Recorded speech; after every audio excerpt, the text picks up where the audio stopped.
बच्चों, आज आप मेरे साथ आपकी पाठ्य पुस्तक बसंत भाग 3 का पाठार्थ पढ़ रहे हैं, जो कि एक कविता है और कविता का नाम है यह सबसे कठिन समय नहीं। बच्चों, यह कविता लिखी है हमारी कवयित्री जया जादवानी जी ने। बच्चों, कविता लिखने वाली लेखिका हो, महिला हो तो उसे हम कवयित्री कहेंगे, अगर कोई पुरुष हो तो उसे हम कवि कहते हैं। बच्चों, ये कवयित्री होने के साथ साथ एक कहानीकार, उपन्यासकार और साहित्यकार भी है। बच्चों, मैं आपको इनके बारे में थोड़ा सा बताती हूँ। इन्हें अपना काव्य लिखने की, साहित्य लिखने की जो प्रेरणा मिलती है वह किताबों से मिलती है। बच्चों, ये जो कुछ भी लिखती हैं वह अपनी मन की गहराइयों से लिखती है और मन की गहराइयों से लिखकर आप लोगों को प्रेरणा देना चाहती हैं। यह चाहती हैं कि आप इनकी कहानी हो, उपन्यास हो या कविता हो, आप उनसे किसी न किसी प्रकार की अच्छी शिक्षा ग्रहण करें।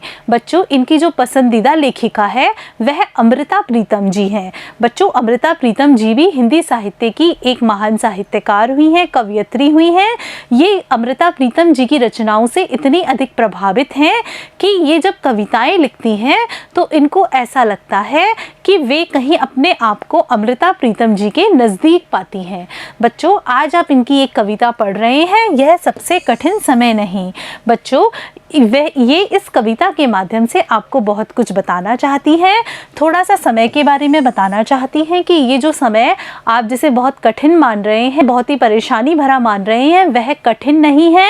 यह तो कुछ भी नहीं है। आप लोग छोटी छोटी बातों से निराश हो जाते हैं, हताश हो जाते हैं, जीवन में कोई भी छोटी सी समस्या आए आप परेशान हो जाते हैं। तो लेखिका यहाँ इस कविता के माध्यम से आपका मनोबल बढ़ाना चाहती है, आपको बता रही है कि जीवन में हमें किसी भी परिस्थिति में हमें निराश नहीं होना है। बच्चों, ये कविता मैं आपको पढ़ाना शुरू करूं उससे पहले मैं आपको इस कविता का छोटा सा परिचय देती हूँ। यह सबसे कठिन समय नहीं कविता जया जादवानी जी के द्वारा रचित है। इसमें कवयित्री ने मनुष्य को जीवन की कठिनतम परिस्थितियों में भी हार नहीं मानने की प्रेरणा दी है और जीवन के प्रति आशावान रहने के लिए बताया गया है। बच्चों, कई बार क्या होता है, आपके सामने छोटी सी कोई समस्या आ जाती है तो आप उससे बहुत अधिक परेशान हो जाते हैं। आपको ऐसा लगता है कि अब हमारे जीवन में कुछ भी शेष नहीं बचा है।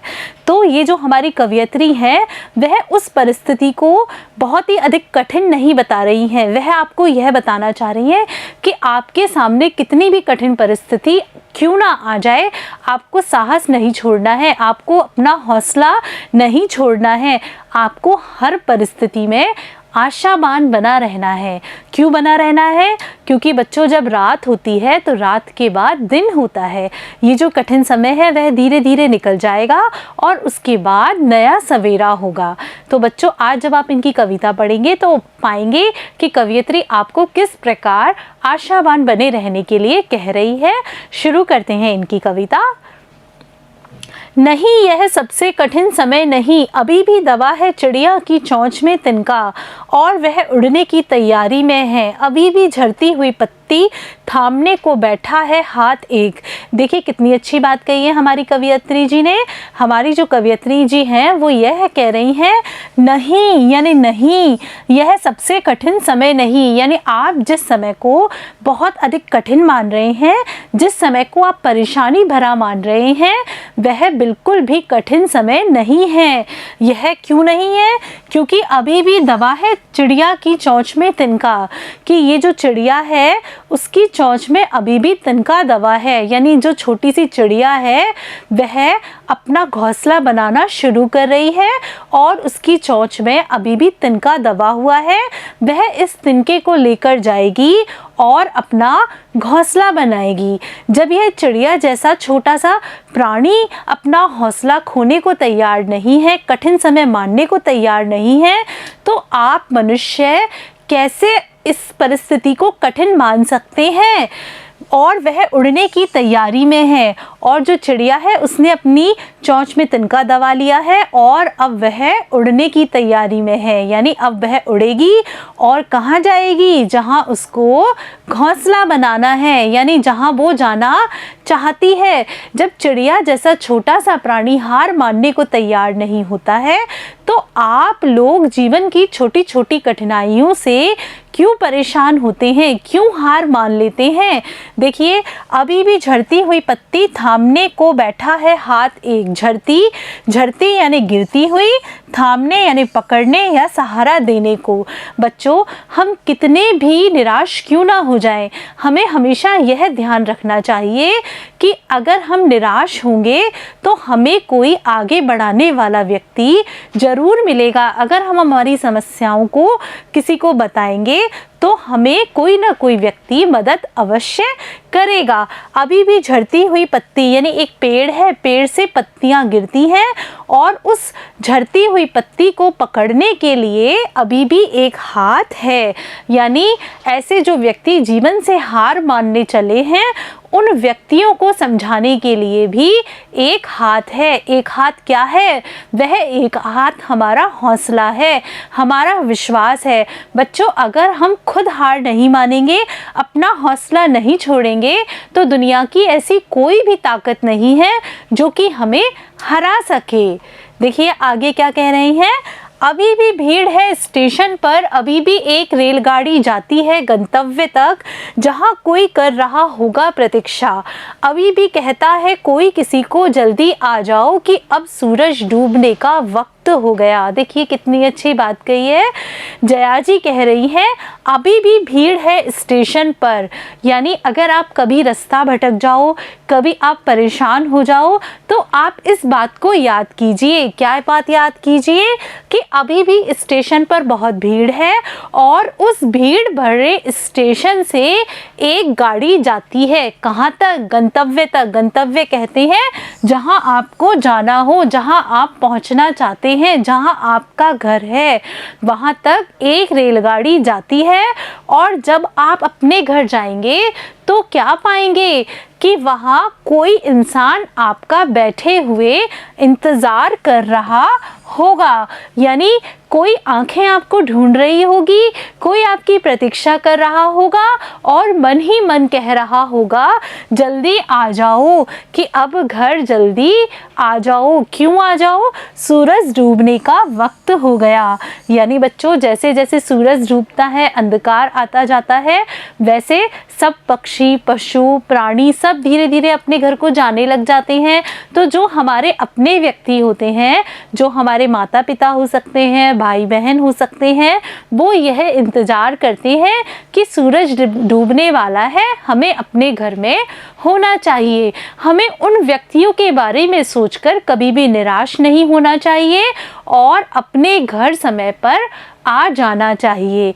ना कि हम उल्टे सीधे कोई कदम उठा लें जिससे कि ये जो हमारे अपने व्यक्ति हैं, प्रतीक्षा कर रहे हैं, वह परेशान ना हो। बच्चों, कई बार क्या होता है, जीवन में ऐसी परिस्थिति आती है कि आप लोग अपना घर छोड़ देते हैं या जल्दबाजी में जीवन से हताश होकर कोई ऐसा कदम उठा लेने के लिए तैयार हो जाते हैं। तो यहाँ कवयित्री आपको उस कदम उठाने से रोकते हुए कह रही है कि आपको आगे नहीं जाना है इस रास्ते पर। कौन से रास्ते पे? जो कि आपको गलत कदम उठाने के लिए मजबूर करे। आपको यह सोचना है कि आपके घर पर आपकी कोई प्रतीक्षा कर रहा है। आपकी माँ भी आपकी प्रतीक्षा कर सकती है, आपके पिताजी भी आपकी प्रतीक्षा कर रहे होंगे। वो यह सोच रहे होंगे कि सूरज डूबने वाला है और हमारे बच्चे अभी तक नहीं आए हैं। उन व्यक्तियों के लिए आपको कोई गलत कदम नहीं उठाना है और जल्दी से घर जाना है। यानी कि अगर आप किसी कठिन परिस्थिति में हैं, कोई गलत कदम उठाने जा रहे हैं, तो इन व्यक्तियों के बारे में आपको सोचना है और गलत कदम नहीं उठाना है। ये जो व्यक्ति हैं प्रतीक्षा करने वाले, ये आपके लिए आशावान हैं, आपका इंतज़ार करते हैं। चलिए देखिए आगे। अभी कहा जाता है उस कथा का आखिरी हिस्सा जो बूढ़ी नानी सुना रही है सदियों से, दुनिया के तमाम बच्चों को अभी आती है एक बस अंतरिक्ष के पार की दुनिया से, लाएगी बचे हुए लोगों की खबर, नहीं यह सबसे कठिन समय नहीं। देखिए लेखिका जी क्या बता रही हैं कि अभी भी हमारे यहाँ हम क्या मानते हैं कि हमारे यहाँ एक जो बूढ़ी दादी नानी जो हमें किस्से सुनाती हैं, बूढ़ी दादी नानी हमें किसके किस्से सुनाती हैं? दूसरी दुनिया के किस्से सुनाती हैं। तो उनका मानना है और ये जो बूढ़ी दादी नानियाँ हैं यह सदियों से हमें किस्से सुनाती आ रही हैं। सदियों से यानी पीढ़ी दर पीढ़ी ये दादी नानियाँ हमें उन किस्सों को सुना रही हैं जो कि दूसरे देश के हैं, और उस कथा का आखिरी हिस्सा अभी भी बताती हैं, यानी हमें बताती हैं कि अभी भी चांद के पार कोई और दुनिया है, तारों के ऊपर अभी और कुछ छिपा हुआ है। इन सारी कहानियों को सारी बूढ़ी दादी नानियाँ होती हैं, ये दुनिया के जितने भी बच्चे हैं सब बच्चों को यही कहानियाँ सुनाती चली आ रही हैं, और अभी भी इस कथा का आखिरी हिस्सा ख़त्म नहीं हुआ है, चल रहा है। अभी आती है एक बस अंतरिक्ष के पार की दुनिया से। बच्चों, हमें जीवन में हमेशा आशावान रहना है। जैसे कि दादी नानी बच्चों को किस्से सुनाती हैं और किस्से सुनाने के बाद में बच्चे कितने आशावान हो जाते हैं। बूढ़ी दादी नानी उनको यह बताती हैं कि अभी भी अंतरिक्ष के पार से, यानी ऊपर आसमान के पार से उस दुनिया के लोगों की खबर लेते हुए, उन लोगों के बारे में जानकारी देने के लिए एक बस आ रही है, जो कि इस दुनिया के जो बचे हुए लोग हैं, दूसरी दुनिया के बचे हुए लोग हैं, उनके बारे में वह हमें जानकारी देगी। नहीं, यह सबसे कठिन समय नहीं, और जो यह समय है यह सबसे कठिन नहीं है।